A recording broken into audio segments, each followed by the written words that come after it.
पालिकेकडे तुम्ही जसं बोललात, की निधी आहे म्हणजे इतका-इतका कोटी निधी आहे किंवा विरोधकांचे आरोप झाले. पण पालिकेकडे इतका निधी असताना राखीव निधीचा वापर का करावा लागला?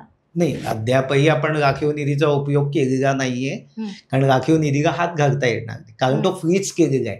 कारण मी हं, मगाशी म्हणालो त्याप्रमाणे कर्मचाऱ्यांची भविष्य निर्वाह, ग्रॅज्युइटी हं, सगळ्या प्रकारच्या त्यामध्ये पैसा असल्यामुळे हं, त्याला सध्या तरी नाही आहे. म्हणजे साधारणतः 42-43 हजार कोटी तर आपण त्यासाठी राखीव आहेत. हं, आपल्या हातात फक्त साधारणतः 39 ते 40 हजार कोटी आहे, ज्याच्यामध्ये प्रकल्प कामं करणार आहोत आत्ताच्या घडीला. हं, म्हणजे भविष्यामध्ये ही संख्या पण पुढे वाढणार, हं. म्हणजे जी खर्च आहे. त्यामुळे राखीव निधीला हात घालण्या इतपत कधी वेळ नाही. फक्त हे विरोधकांकडून आणि विरोधकांच्या माध्यमातून कर्मचाऱ्यांमध्ये भीती निर्माण केली जाते, की अशी जर कामं सुरू राहिली तर तुम्हाला पगार मिळणार नाही अशी. पण ती मला वाटत नाहीये, की तेवढी परिस्थिती येईल.